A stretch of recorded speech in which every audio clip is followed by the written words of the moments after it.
या 4 वर्षांच्या चिमुरड्याला बिबट्याने आपले शिकार बनवले।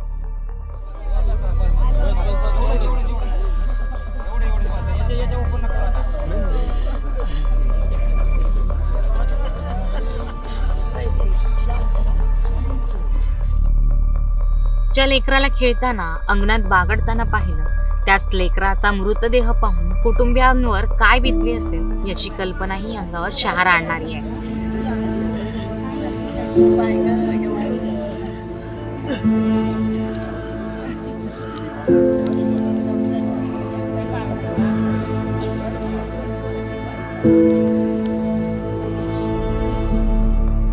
राज्यभरात बिबट्याने धुडगूस घातलाय। बिबट्यांच्या हल्ल्याचे आणि दहशतीचे कित्येक व्हिडिओ समोर येत आहेत। अशातच संगमनेर तालुक्यातील कडलग गावात काळजाला पाजर फोडणारे दृश्य पाहायला मिळाले।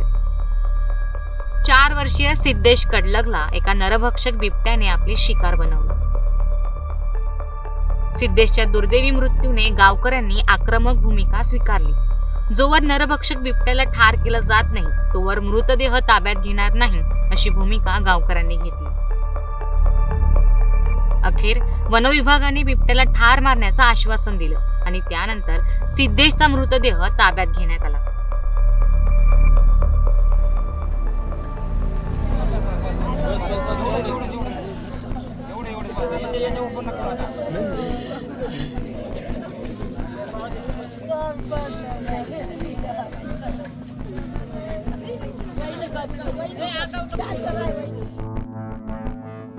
काल बिबट्याने उचलून नेऊन ठार केलं। आता काय तुमची प्रमुख मागणी आहे आणि गावची काय मागणी आहे?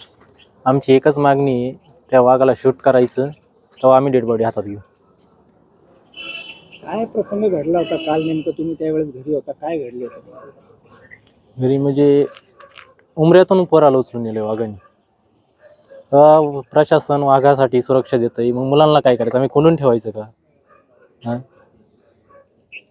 या परिसरात बिबट्याचा वावर होता हे ग्रामस्थांनी वेळोवेळी वन विभागाला सांगितलं होतं का? हो, प्रत्येक ठिकाणी सांगितले ना। तिच्या आधी 4 दिवस माझे स्वतःचं मांजरचं पिल्लू उचलून नेलं। आम्ही दर दिवस सांगतो काहीतरी करा। आमच्याच स्वतःच्या गावात 40-50 बिबटे असतील, कसं आम्ही राहायचं शेतकऱ्यांनी? सीसीटीव्ही मध्ये दिसताय ते गावात।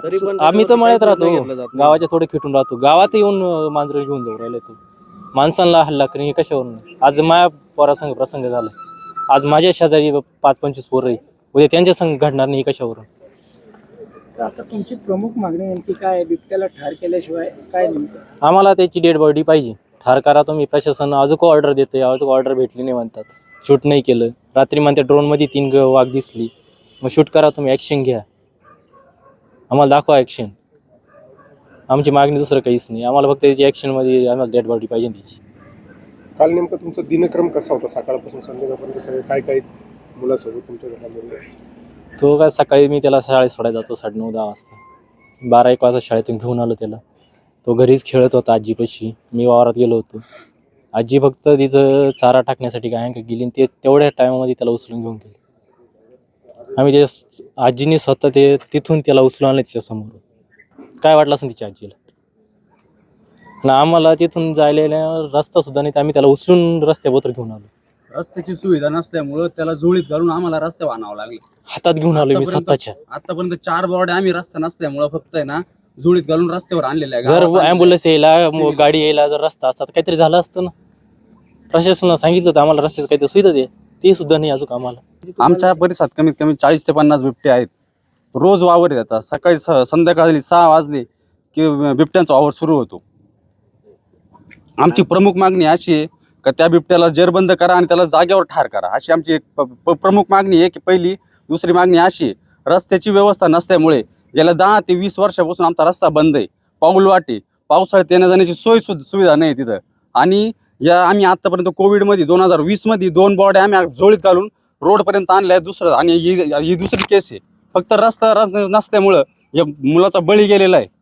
योग्य वेळेत जर त्याला उपचार झाले असते तर हा बळी गेला नसता। त्या बिबट्याला ठार करा आणि रस्त्याची प्रमुख मागणी कंप्लीट करा आमची।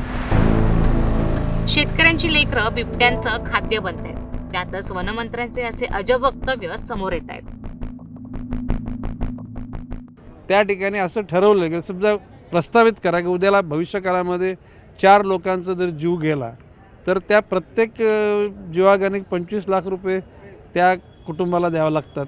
समजा 4 ते 1 कोटी रुपये त्या ठिकाणी घेऊन प्रत्येक जिल्ह्यामध्ये अशा प्रकारच्या शेळ्या त्यांना गळ्यामध्ये टॅग, जसं आपण गावाच्या मध्ये देवाचा नंदी असतो तशा प्रकारचा तो सगळ्या गावाचा नंदी होतो, तशा प्रकारच्या ह्या शेळ्या ह्या तुमच्या मुलाबालांना किंवा तुमच्या कुटुंबाच्या सदस्यांना उपसर्ग बिबट्याचं होऊ नये म्हणून ह्या वन खात्याने सोडलेल्या आहेत. याचं तुम्ही रक्षण करा. शेळ्या ह्या तुमच्या मुलाबालांना किंवा तुमच्या कुटुंबाच्या सदस्यांना उपसर्ग बिबट्याचं होऊ नये म्हणून ह्या वन खात्याने सोडलेल्या आहेत. याचं तुम्ही रक्षण करा. आणि अशा प्रकारच्या शेळ्या जंगलामध्ये सोडायचं प्रस्तावित केलेलं आहे. वनमंत्र्यांनी लढवलेल्या या शक्कलमुळे बिबट्यांचे हल्ले कमी होतील की अजून वाढतील हाच महत्त्वाचा प्रश्न आहे. तुर्तास या लेकरा बाळांना नरभक्षक बिबट्यांपासून वाचवणं हेच महत्त्वाचे आहे. याबाबत तुम्हाला काय वाटतं कमेंट करून नक्की कळवा.